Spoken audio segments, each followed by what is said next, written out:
नाजरीन, बगैर वजू किए आयतल कुर्सी, आयत करीमा, चारों कुल या दूसरे वज़ाइफ पढ़ने वालों, पहले हजरत मोहम्मद सल्लल्लाहु अलैहि वसल्लम का ये फरमान सुन लो। नबी करीम सल्लल्लाहु अलैहि वसल्लम ने बगैर वजू आयतल कुर्सी या दूसरे वज़ाइफ पढ़ने से क्या फरमाया है। बिस्मिल्लाहिर्रहमानिर्रहीम। क्या आयतल कुर्सी, आयत करीमा और चारों कुल वजू किए बगैर पढ़ सकते हैं? इस वीडियो में इन तमाम तर सवालात के जवाबात आपको बताएंगे, लेकिन पहले ये जान लीजिए कि अगर आयतल कुर्सी को वजू करने के बाद इसे तिलावत करें तो अल्लाह तबारक व तआला पढ़ने वाले को 40 साल की इबादत का सवाब अता फरमाता है, 40 दर्जे बुलंद करता है और 40 हूरे अता करेगा। अगर आयतल कुर्सी को पढ़कर मरहूमीन को हदिया कर दिया जाए तो अल्लाह ताला फरिश्ते को हुक्म देता है कि इसके लिए कयामत तक तस्बीह करें। 60 अंबिया का सवाब अता करता है। इसकी कब्र में 40 शम्मा दाखिल करता है जिसका नूर मशरिक से मगरिब तक फैल जाता है। उस नूर से इसकी कब्र वसी हो जाती है। सुभान अल्लाह। एक मर्तबा एक शख्स अमीरुल मोमिनीन हजरत अली रजी अल्लाह ताला अन्हो के पास आया और बताया कि इसके बदनो मसाना से पीला पानी निकलता है, इसका कोई इलाज है? अमीरुल मोमिनीन ने फरमाया कि बगैर किसी दरहम और दिनार के इसका इलाज है कि तुम आयतल कुर्सी को अपने बदन पर लिखो, आयतल कुर्सी से गुस्ल करो, आयतल कुर्सी को पानी पर दम करके पियो और आयतल कुर्सी को अपने बदन के पास रखो, इंशाअल्लाह शिफा मिलेगी। हाजात के लिए 41 मरतबा आयतल कुर्सी पढ़ो। टांगों में दर्द के लिए आयतल कुर्सी पढ़कर अपनी टांगों पर मसा करो, इससे चलते वक्त दर्द नहीं होगा। आंखों की नजर कम ना होने के लिए 70 मरतबा आयतल कुर्सी पढ़ें। जिसको प्यास से हलाक होने का खौफ हो वो 66 मरतबा आयतल कुर्सी पढ़े। दुश्मन से अमनो सलामती के लिए मट्टी पर 41 मरतबा आयतल कुर्सी पढ़े और मट्टी दुश्मन के सामने डाल दे, इसके शर से सलामती होगी। सलामती से मंजिल पर पहुंचने के लिए 60 मरतबा आयतल कुर्सी पढ़ें। जेल से जल्द रिहाई के लिए 1001 मरतबा आयतल कुर्सी पढ़ें। मरीज को शिफा याबी के लिए 3 दिन लगातार 101 मरतबा आयतल कुर्सी पढ़ें। सर दर्द के लिए 7 मरतबा आयतल कुर्सी पढ़ें। लोगों के दिलों में अच्छी नीयत से मोहब्बत पैदा करने के लिए 41 मरतबा पानी पर आयतल कुर्सी पढ़कर दम करें और पानी पिला दें। बच्चों की बलाओं से सलामती के लिए 40 मरतबा आयतल कुर्सी पढ़ें और फिर लिखकर बच्चे के गले में डाल दें। बाहवाला खजानाउल असरार फतुहुल अज़कार। आयतल कुर्सी पढ़ने के नाजरीन फजाइल तो बहुत ज्यादा हैं, लेकिन चंद एक हमने आपको बताए हैं कि इसमें कितनी बरकत है और हर फर्ज नमाज के बाद इसका पढ़ना सांप और बिच्छू का तावीज और जिन्नो अंस के जरर से बचाव का सबब है। हर शख्स का सोते वक्त इसका पढ़ना फालिज से हिफाजत का बाइस है।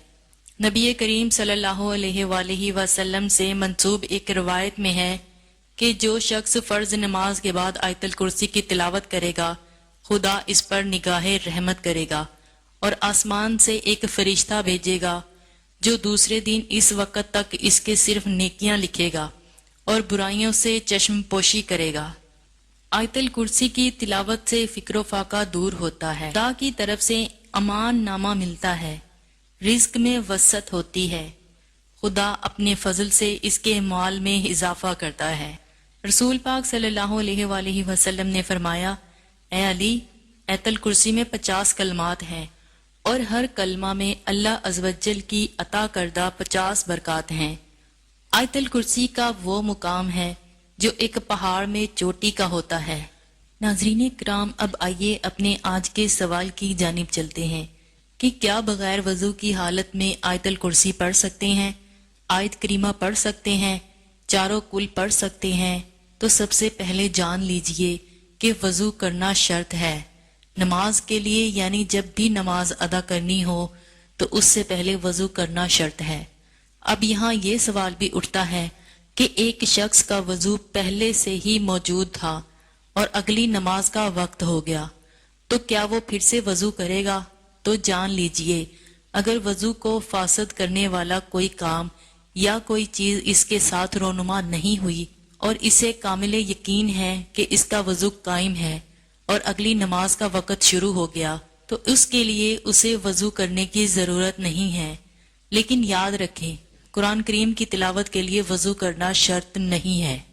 ایک شخص بغیر وضو کے چلتے پھرتے اور اپنے روزمرہ کے کام کار سر انجام دیتے ہوئے قرآن پاک کی تلاوت کر سکتا ہے، لیکن یاد رکھیں کہ قرآن پاک کو چھونے، پکڑنے اور قرآن سے دیکھ کر تلاوت کرنے کے لیے وضو شرط ہے. البتہ اگر وہ صورتیں زبانی یاد ہیں تو آپ پڑھنا چاہتے ہیں یا تلاوت کرنا چاہتے ہیں تو پھر اس کو زبانی پڑھنے کے لیے یا تلاوت کرنے کے لیے وضو کرنا شرط نہیں ہے. لہٰذا ہر ایک منسوخ دعا، خواہ وہ گھر سے باہر نکلنے کے لیے ہو، گھر میں داخل ہونے کے لیے ہو، سفر پر جانے کے لیے ہو، اذان کا جواب دینے کے لیے ہو، بیت الخلاء میں جانے اور باہر آنے کے لیے ہو، کھانا کھانے سے پہلے، کھانا کھانے کے بعد کی ہو، وہ آپ بغیر وضو بھی چاہیں پڑھ سکتے ہیں. بہت سی دعائیں قرآن کریم سے لی گئی ہیں. جب ان دعاؤں کو بغیر وضو کے پڑھ سکتے ہیں تو قرآن پاک کو بھی بغیر وضو کے پڑھ سکتے ہیں. لیکن جب زبانی پڑھنا ہو، اب یہ بھی جان لیجئے کہ آیا ناپاکی کی حالت میں آیت الکرسی، آیت کریمہ اور چاروں کل پڑھ سکتے ہیں یا نہیں؟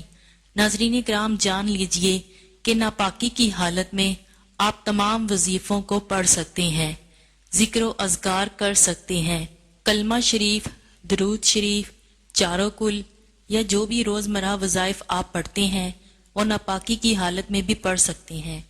مثلا میاں بیوی نے آپس میں صحبت کی، غسل نہیں کیا اور سونے لگے تو وہ سونے سے پہلے چاروں کل ضرور پڑھے.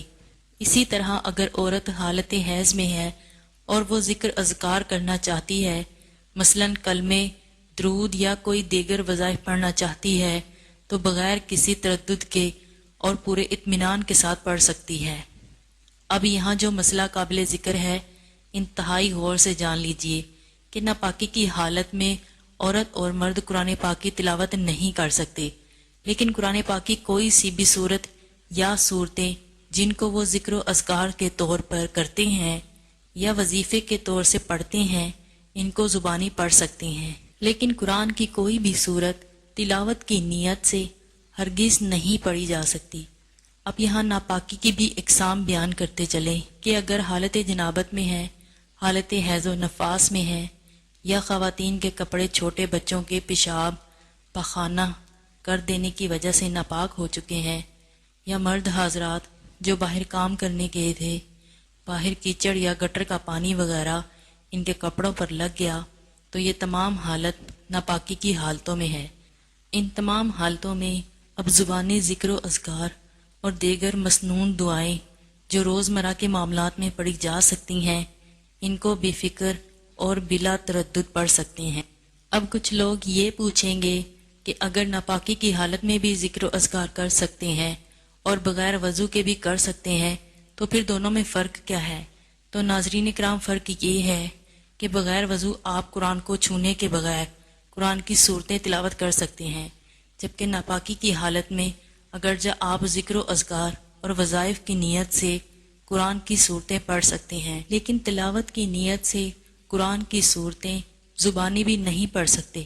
آخر میں بتاتے چلیں کہ اگرچہ بغیر وضو کے آیت الکرسی، آیت کریمہ، چاروں کل اور دیگر صورتیں پڑھ سکتے ہیں اور قرآن کریم کو ہاتھ لگائے بغیر تلاوت بھی کر سکتے ہیں اور اس کا اجر و ثواب بھی ملے گا، لیکن اگر یہ عمل باوضو ہو کر کریں گے تو اس کی فضیلت اور اس کا درجہ بغیر وضو والے عمل سے بلند و برتر ہوگا. لہٰذا کوشش کیجئے جب بھی قرآن کریم کی تلاوت کرنی ہو تو باوضو ہو کر ہی کریں، کیونکہ باوضو رہنا بذات خود ایک عبادت ہے اور اس حالت میں جو بھی عبادت کی جائے اس کا اجر و ثواب بھی بڑھ جاتا ہے. اللہ تبارک و تعالیٰ سے دعا ہے کہ ہمیں نیکی کی بات کو سننے، سمجھنے اور اس پر عمل کرنے کی طاقت و توفیق عطا فرمائے. آمین.